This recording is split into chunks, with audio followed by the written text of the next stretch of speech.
My name is John Gonzalez. I'm narrative director here at Guerrilla Games. I joined the studio about 4 years ago. I was brought on board specifically for this project. Guerrilla reached out to me because of my background in open world role-playing game development.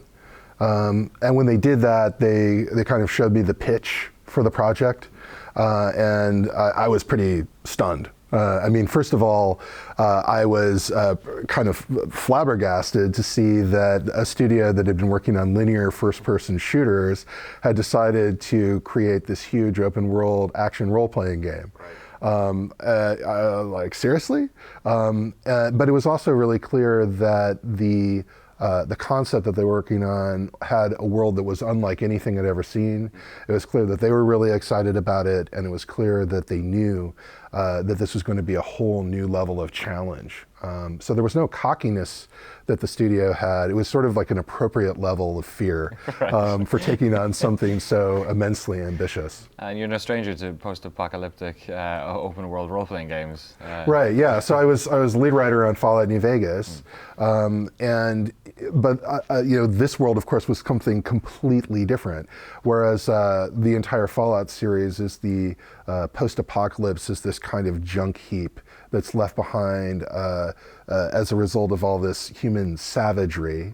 This was something that was striking these notes of grace and beauty and majesty, what we often called post-apocalyptic nature, that took a lot of inspiration from BBC BBC documentaries. With some of the early footage that they were showing me from prototypes, you could immediately imagine David Attenborough just starting to narrate what was on screen.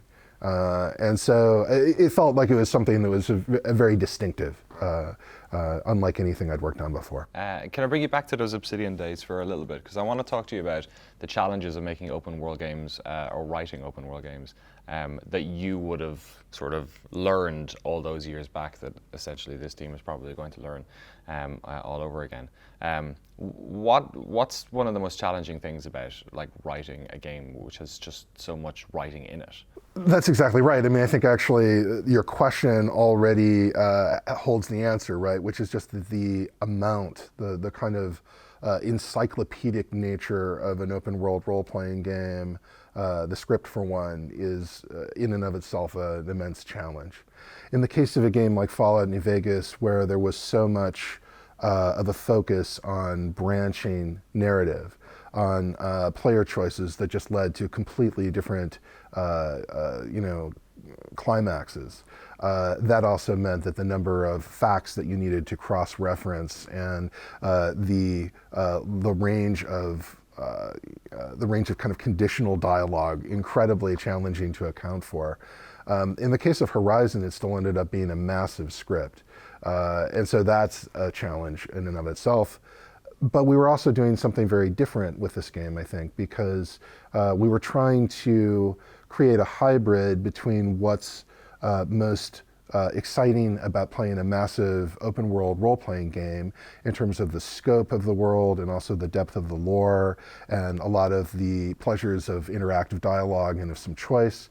But we were really trying to blend that with what's most exciting and cool about an action adventure that has an authored character, that has a defined arc, and the cinematic storytelling that's used to convey that. Right. You probably have a lot more situations to bestow lore onto the player when you have I guess it's kind of like an active protagonist as opposed to a passive protagonist in the Fallout games, or no protagonist, as the case may be. I think it's actually that what's so different about it is that in the case of something like a Fallout game, you're essentially stepping into a player-shaped hole. You get to create any kind of character that you want to be. This was actually one of the huge challenges on Fallout New Vegas. We literally had to account for the possibility that the player was a sociopathic walking flamethrower right. who would immediately murder anyone that they encountered, or someone who was like Mahatma Gandhi in the wasteland, right. Someone who literally would not even harm a cazador, Right. right? And both of those playthroughs had to be possible, and that was very difficult to account for. I mean, that's if you've played the game, that was the origin of the character of Yes Man. It was like, let's create a character who's essentially immortal. You can destroy it, but then it comes back in a new instantiation and is apologizing subsequently. It wasn't you, it was me.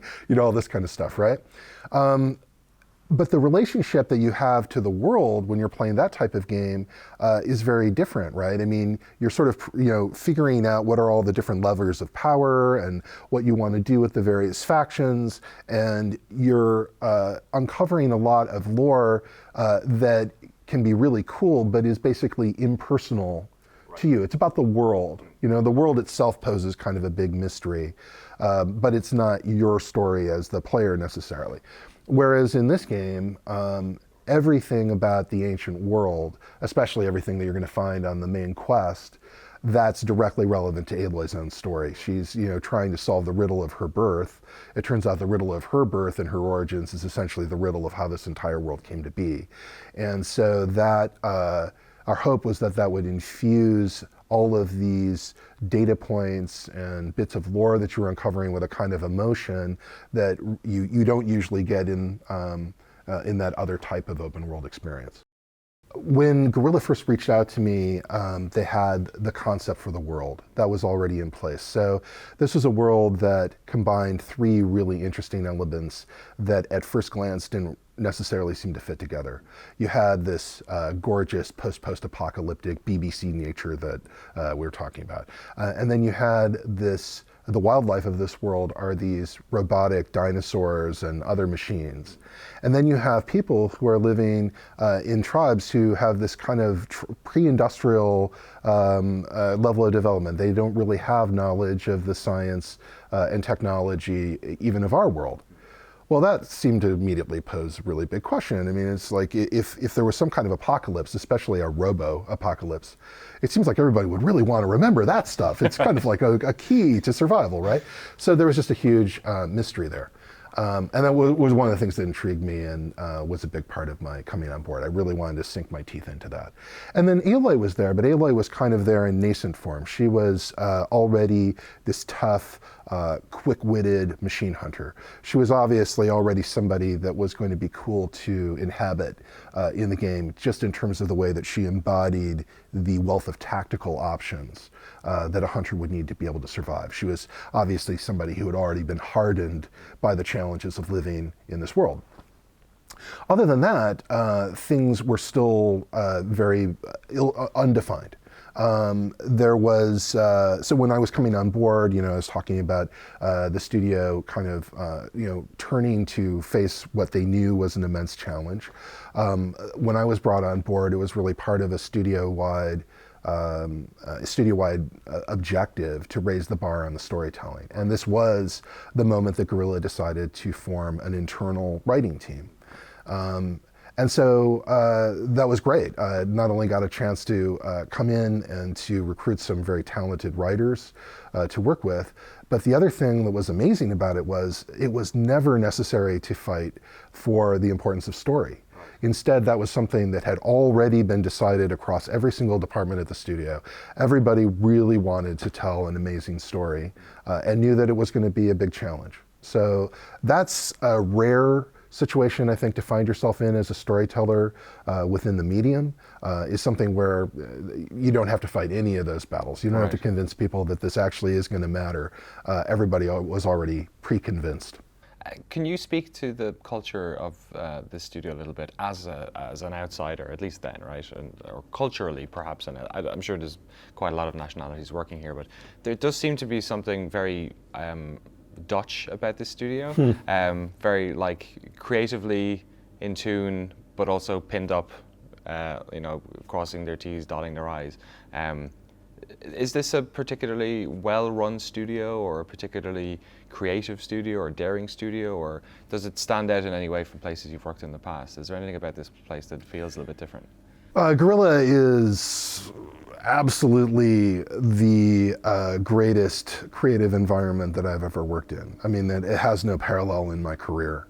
And I don't really know what's the precise mixture of elements that makes it so. Yeah. I don't know to what degree it's cultural elements. I do think that there is a kind of concern about the people who work here from management on down that it is not like a lot of places that I worked in the United States. I'm not trying to say that all of those places didn't care about employees. Some of them did very much. But I've also seen the kind of callous kind of regard to the workplace that sometimes is part of the States.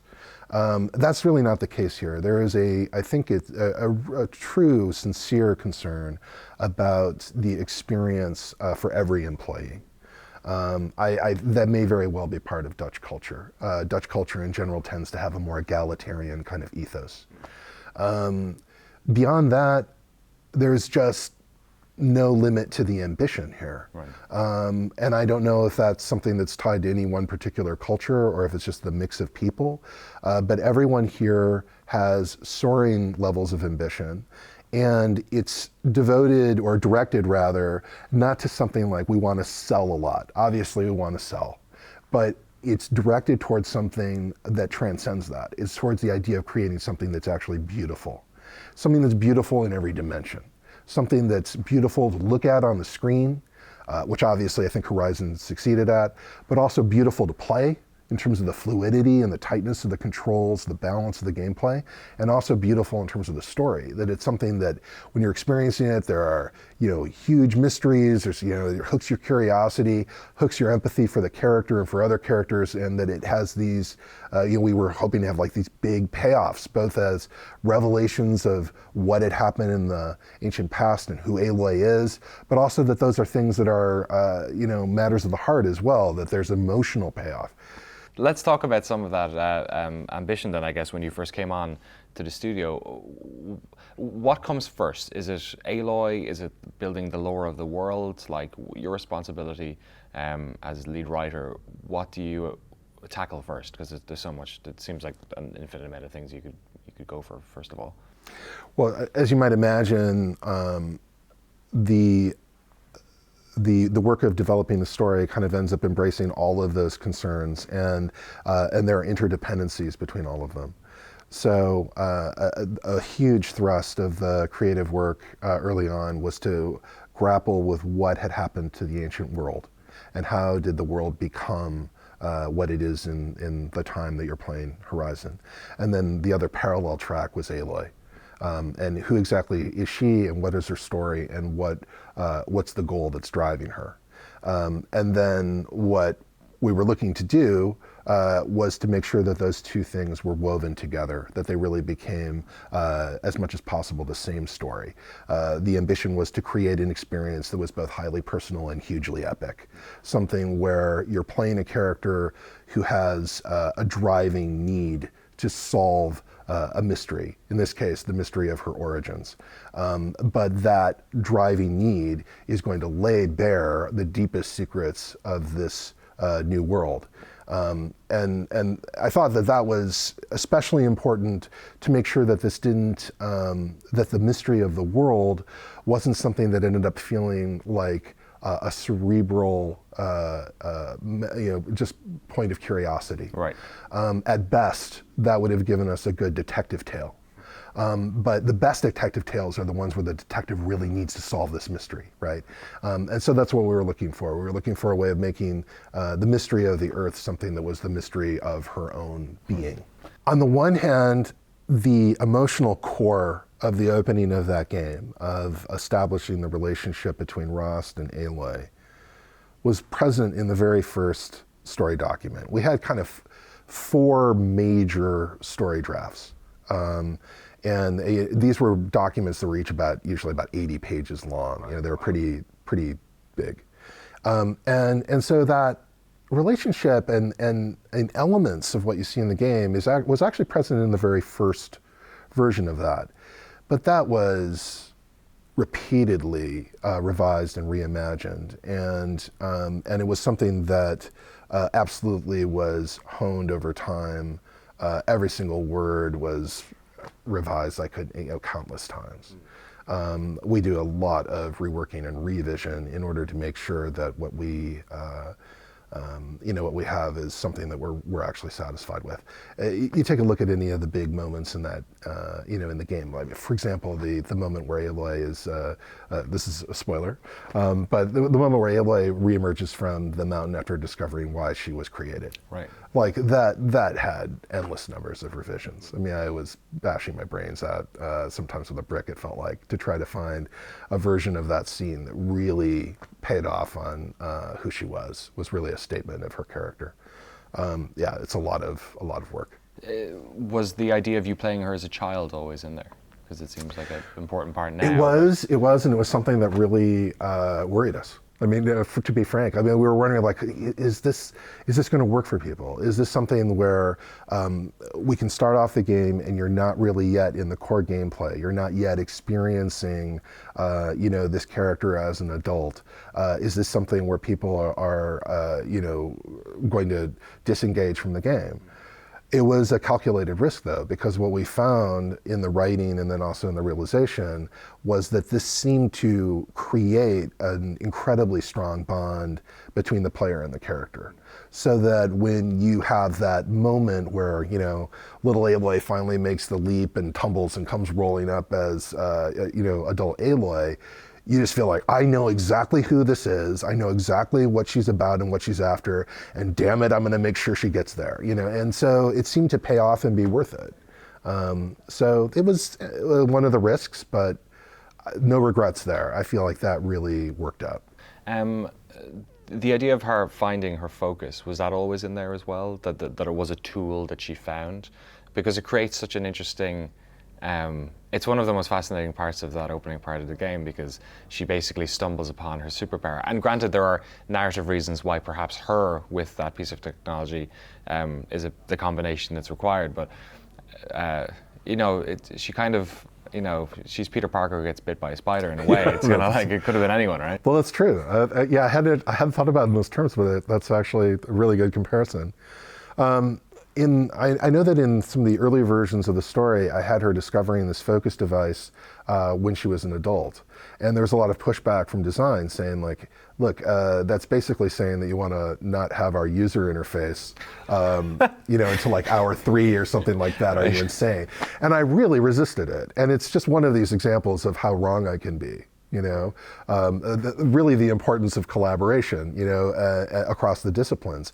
They really pushed really hard to say, like, this needs to be something that she's getting at the beginning of the game.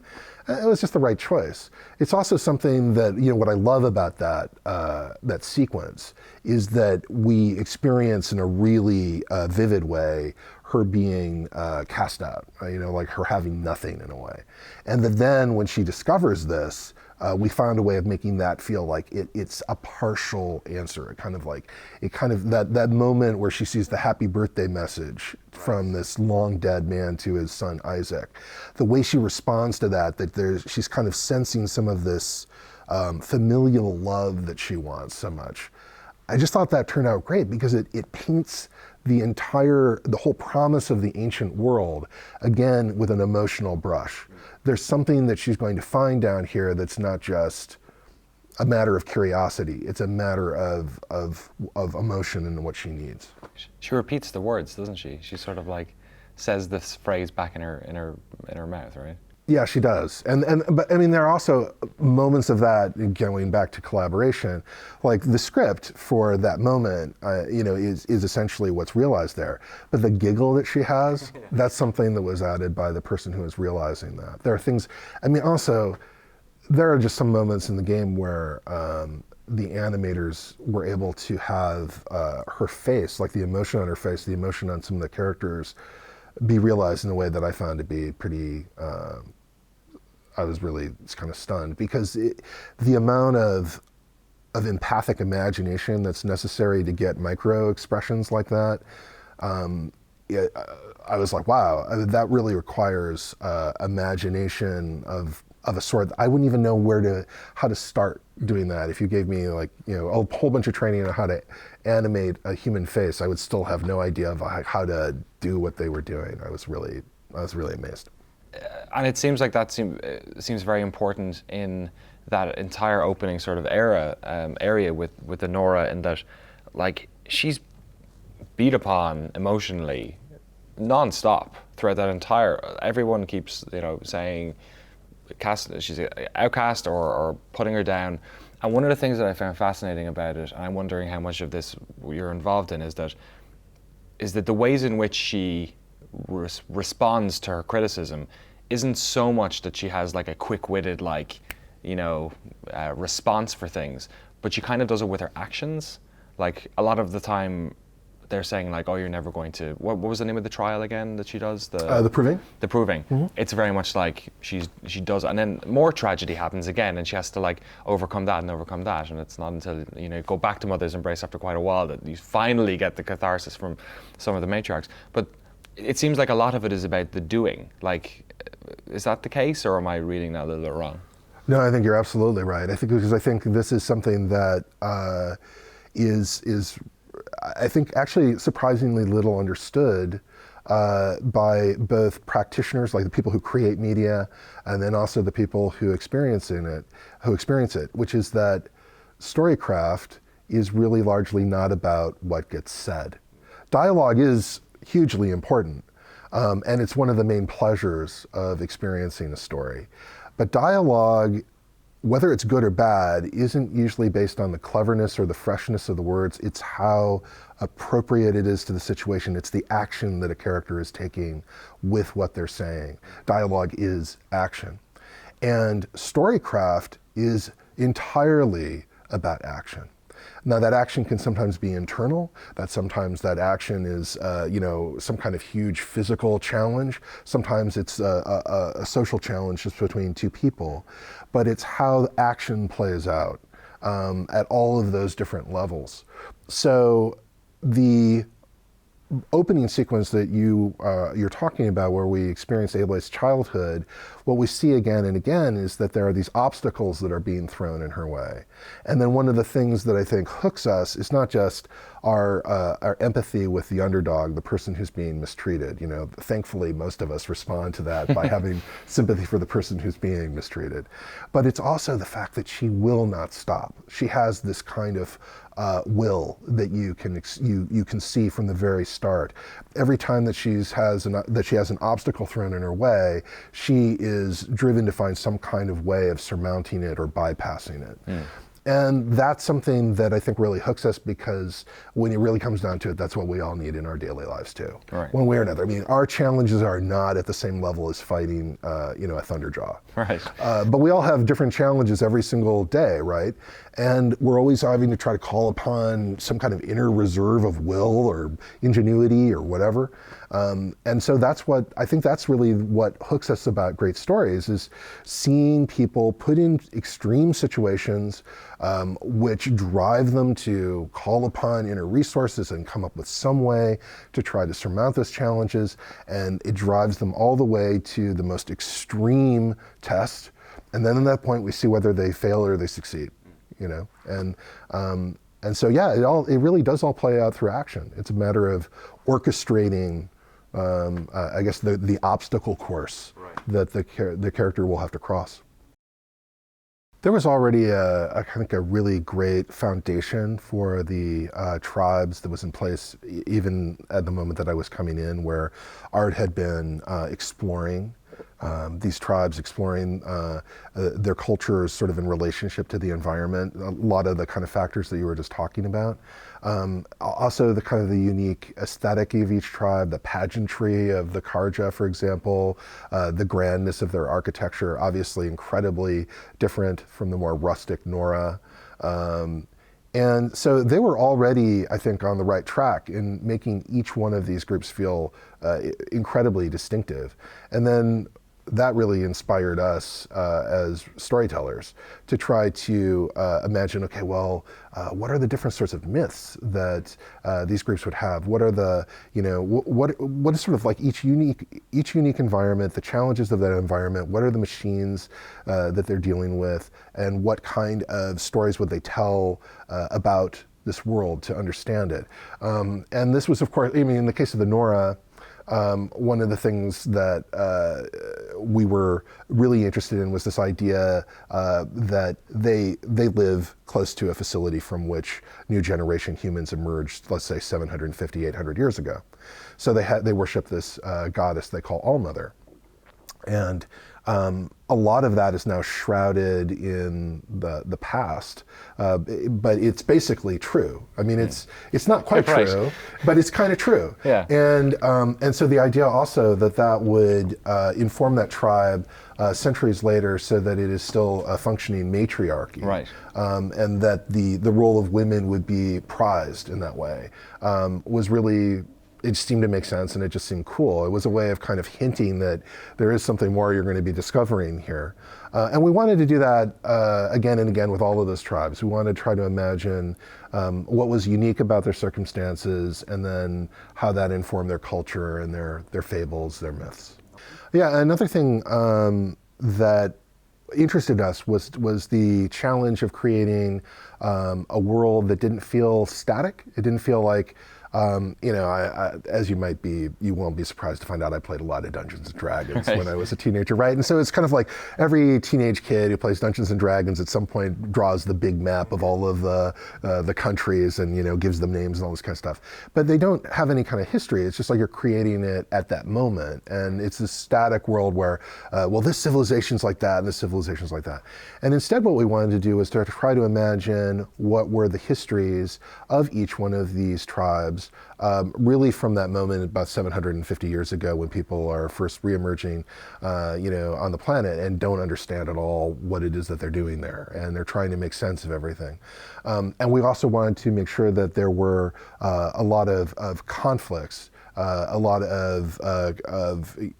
just that there had been these huge events that had occurred in the recent past, which I also think is something that I was really great about working on Shadow of Mordor and reacquainting myself with the lore of, world builder par excellence, J.R.R. Tolkien. One of the things that I had never really understood until I was revisiting this was like, he's not setting the Lord of the Rings during the grandest age. Like, that stuff's all in the past. This is sort of in the dark ages, so to speak, of what's left behind. So really imagining all of this, the history, and using that to, it just gives you so much more that you can use to inform the dialogue and the understanding that characters have of the world.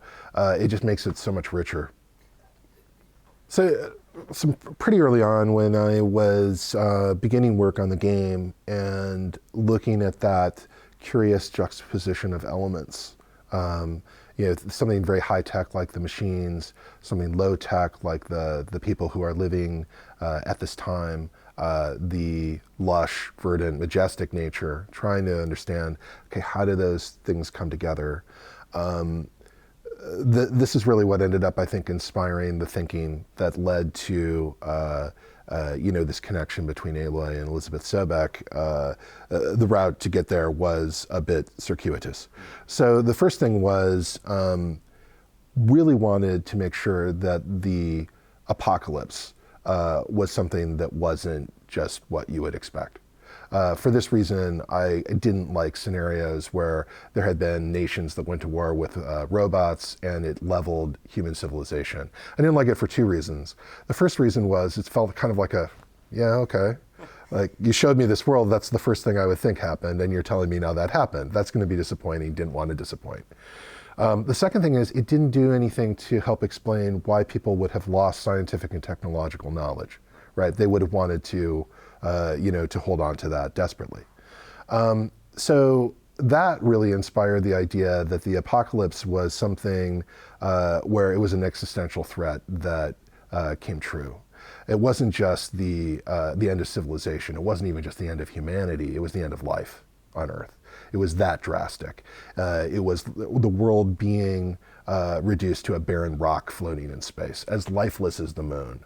And that seemed really, well, I shouldn't say it seems really cool. It's terrifying and therefore a great idea because it gives us the suitable kind of drama and shock of a revelation, right? Like, whoa, okay. But if that's the case, then the other part of that has to be there's some kind of force that reconstituted life on Earth. And so what would that be? played around with ideas that there was some kind of colony that had returned to Earth and had done this, but this also didn't at all help to explain why people have lost knowledge. So the concept that I seized on that seemed really interesting was this notion that there had been a terraforming system that had been created, an automated, artificially intelligent terraforming system that had reconstituted life on Earth. This seemed interesting in part because it gives us sort of the drama of Project Zero Dawn, these heroic scientists who are racing the doomsday clock to create the infrastructure that will allow this, this machine to do what it needs to do to bring back life. But the other thing was it immediately suggested the role of machines. It connected very strongly to the role of machines. The machines are the servitors of this system. They're the kind of distributed network of agents that are doing the work of this terraforming system. Okay, that's great. This is becoming more cohesive. It also gives us an explanation for how this knowledge isn't transmitted. Something goes wrong. So at this point, of course, in story development, don't know what that is, but something has gone wrong where people have not received this kind of trove of knowledge that would have been prepared for them. And then finally, as we were investigating this this project and this idea that there are these heroic scientists, well, what if there's one scientist who's leading this, and she's sort of the main hero of this, Elizabeth Sobek. So she's the creator of this terraforming system. Well, what if the terraforming system later on undergoes a crisis that's so extreme that the only way that it can repair itself is by recreating its creator? What if it has, oh, okay, wait a minute. This all of a sudden gives us a way of connecting our main character to the ancient past in a way that gives her a completely unique relationship, right? I mean, this makes her exactly the character that you need to play. This makes her a person who has a kind of role of mythic level importance in the events that are going to unfold. And so then it was a matter of then looking at that and thinking, okay, well, how do you tell a story about that? Well, if you have somebody who doesn't know her origins, and if she's searching to discover where she came from, and if the particular pain that she has, the deepest pain, is that she doesn't know who her mother was, and she's searching for that, that's going to line up for that in a way that has the potential to be very powerful. Because in the end, the mystery that Aloy is trying to solve throughout that entire game, she's trying to solve the mystery of herself. And the answer of that is this woman in the ancient past who fought heroically to preserve life, to give life a future. Right. So as those things started to come into focus, that seemed to think like, okay, this isn't going to be easy to pull off by any means, but those are elements of this story that feel like they have the potential to be something special. I think that Aloy's superpower is actually something that she has even during the opening cinematic. The real superpower that she has is that she has the same genetic signature as Elizabeth Sobek. And this is also why she's been made an outcast. It's because her birth is, from the perspective of the Nora, something that can't have happened. And they've really struggled, the matriarchs have struggled to try and understand whether or not she is a blessing made flesh or a curse. And so their not so great compromise is to make her an outcast and place her with this character of Rost for safekeeping. And sort of to take a wait and see approach, right? So I think at the beginning, we sort of introduced that mystery. I think that the moment where she finds the focus, something that's not really clear it's not really clear in the game, it's not made clear in the game, it was part of our thinking, I think we could have made it clearer, is that the reason why that technology works for her is because she has that genetic focus. I mean, it's a genetic signature. But the other thing that we found is that risked making things too complicated. And we found that players, when they were going through that part of the game, they seemed to accept that discovery and starting to use the discovery, and were doing so without going like, hey, come on, this doesn't make sense. It seemed to flow very well. And I think that part of the reason it flows is some of the things we talked about before. It is something that it's a discovery that's not just a gameplay feature. It has this kind of immediate emotional effect for the character. It gives her something that helps to begin to fill the hole inside her, so that she can it's in some way a replacement. I don't have the kind of social connections that other people have, the kind of connections of care and love that other people have in their life, but I have this. It gives her something to grasp onto. It's also part of what's, that scene where Rost helps lift her out of the ruin where she's found the focus. And there's a moment where she's kind of looking over her shoulders like, I don't know, is this sort of like, do I actually belong down here more? Right. And then they have that conflict about, the things of the metal world, things of the ancient world, it's not okay to have. And she is like not going to let it go. And Ross, to his credit, realizes, I can't take that away from her. She doesn't have anything else. Right. They have that lovely part where it's almost like her playing with her iPhone, and he's like, "Stop playing with that thing. I got to show you how to hunt." Yeah. Enough screen time. Exactly. I want to talk to you about a pocket shitstorm and that whole wonderful story that plays out. I feel like one of the most powerful parts of the narrative of this game is just how somber and sad the apocalypse is. Like, it's a world full of hope, but it's embedded in the death of our entire society. Yeah. So it's like in a way that, for instance, Fallout was as well, but Fallout does it in a sort of, more tongue-in-cheek kind of way.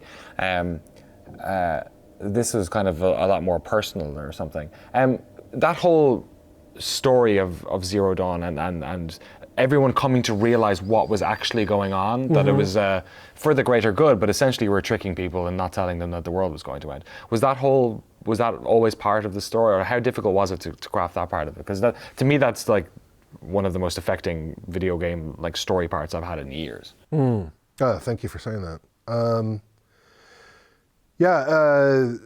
Well, Fallout is the apocalypse as dark satire, right? As really the darkest satire.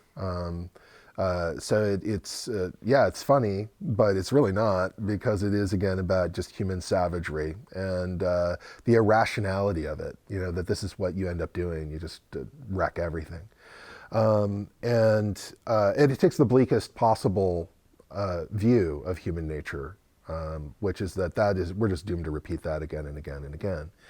And then I think, as you touch on about Horizon, it's very different. There is a more hopeful note. It's not, I think, a naively hopeful note, because there's still, atrocity in this world. There's still tremendous violence in this world, and but it does give the what happened in the ancient past, with the exception of some of the mirthful data logs you can find that reflect, the silliness of that particular brand of consumer culture and technology at that time. But when you take a look at the story of Enduring Victory, the story of Project Zero Dawn, the Apocalypse shitstorm that's mentioned in the Vantage story that you can follow, it does strike these notes of sorrow and regret. And I think I just think that's important in terms of giving the horror of that apocalypse the kind of resonance that it needs to have. Again, it's really important that that's not abstract. There's a famous quote from one of the monsters of the 20th century, Joseph Stalin, where he said something about the death of a man's a tragedy, the death of millions is a statistic. Would be more forgivable if he was saying that he wasn't responsible for the deaths of so many millions. But the basic idea of what he's saying is true, which is that we feel deeply the tragedies of persons with whom we empathize. We actually understand the immensity of the most atrocious events in history through the figures of individual stories. So we wanted to make sure that was there. So you really felt it. At the same time, we wanted to make sure that we weren't just hammering this one note of feel sad, This is why that cast of characters, they all have little niggling sort of conflicts with one another, and they have their own kind of inside jokes, and they have different views of the project. This is, I think, this is something I really enjoy about even the crew of the alphas who worked on it. One of them, the Travis Tate guy, points out extinction's natural. It's not. He actually has this very contrary view, even of this supposedly heroic project that he's taking part in. And so we wanted to make them feel like people. We wanted to give them multiple dimensions. so that that you would feel it. I mean, another example, sorry if I'm going on too long, would be when you go on to United States Robot Command. There's this little story that an article called out about one of the soldiers who's dead in that first chamber that you come through. You can hear the data logs that he's been sending to his wife, and then you get the edited, censored versions. And there is a kind of immense sorrow in understanding that, just like seeing the way that this crisis has just and the manipulation of the forces that are trying to stop the crisis are just crushing this connection between these two people. Those kinds of moments, I think, make that really feel I don't know, just you feel it much more deeply. There are some things that members of the team also created that I thought were wonderful. I mean, this moment. There's a quest in the first game called Peaceful Grove, where it's one of your introductions to the Banuk, and this is where, for some reason, the machines in this one particular area aren't hostile. And this to them seems like a kind of a return to the way that the world used to be. And I think that all of that is really interesting. And I think that there are a couple of characters that also highlight really unique aspects of some of the tribes in really idiosyncratic ways. I think that Nil, the character of Nil, who seems to have become kind of a fan favorite, the kind of way that he has this kind of unique sociopathic kind of approach to killing, but the way that that's connected to the lore of the Karja and the way that the Karja were preying on other tribes and the way, the Red Raids and all of that. The thing that's really interesting about it is this is a guy who's sort of a monster but knows that he was a monster, and to the best of his ability, he kind of regrets it and has tried to atone. Yeah.